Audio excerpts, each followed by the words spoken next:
日本福岛核能电厂它的污染水即将排入大海，目前号称日期未定，但是呢，最近他们特别邀请了美国广播电视台 PBS 的记者亲访了福岛核能电厂，表示它已经进入了倒数计时。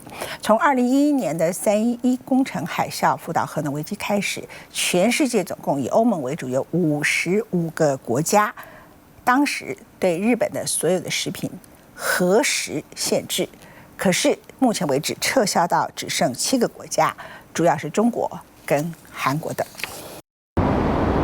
12 years after the historic meltdowns, what was the Fukushima Daiichi nuclear power plant remains a complex, highly hazardous toxic waste site.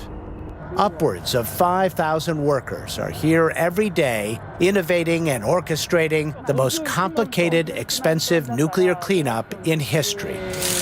即使如此，但福岛核一厂的辐射处理水很快就要排入太平洋了，最快就在8月底。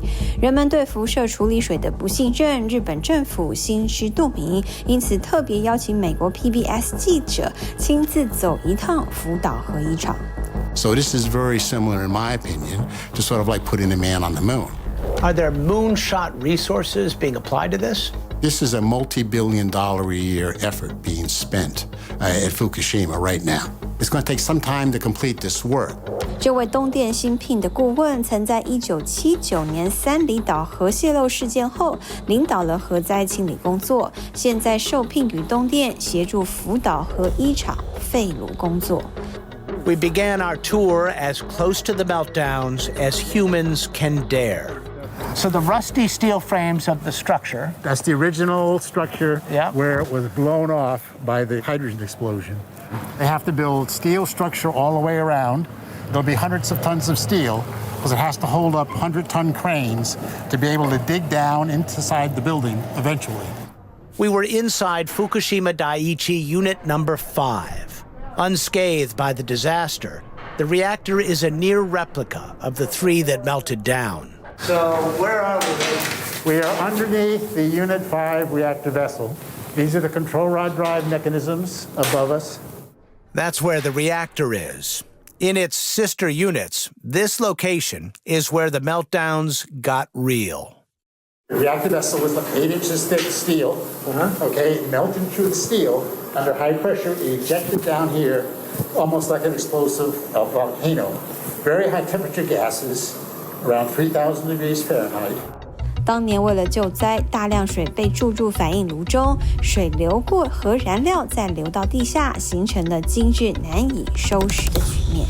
At first, they were generating between 130 and 160,000 gallons of radioactive water each and every day.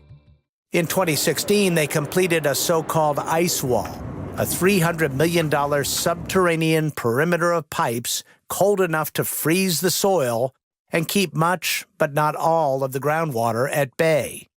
The site now generates tainted water at a daily rate of about 25,000 gallons.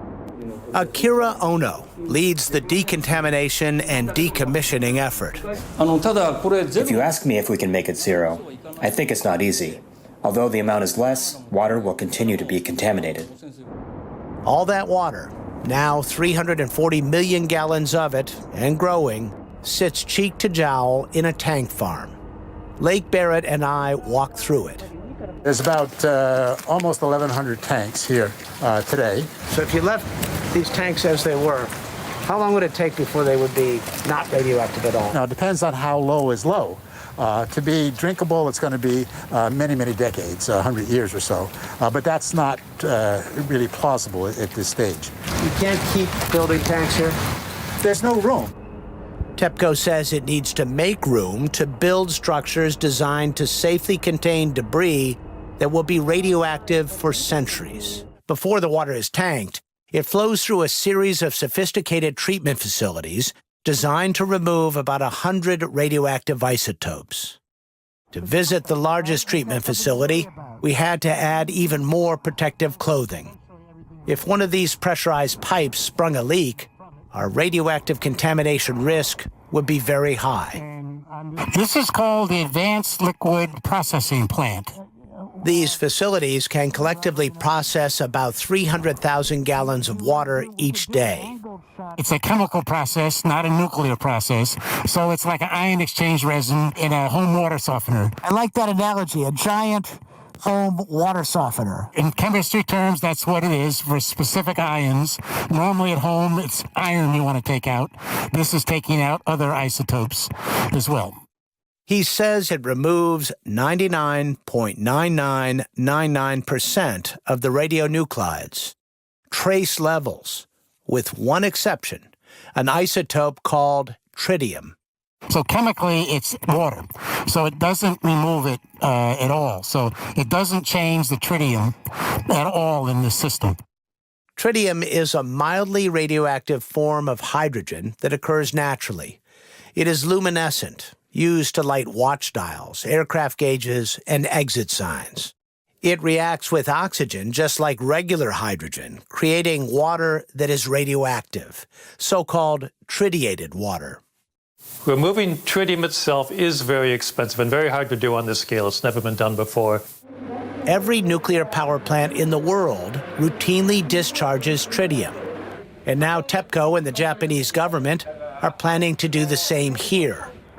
This has triggered a chain reaction of anger and concern from fishermen nearby and other countries throughout the region.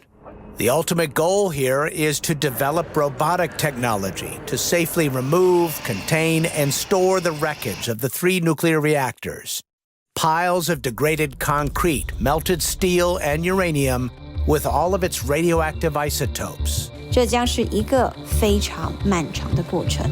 You gonna live to see it? Probably not.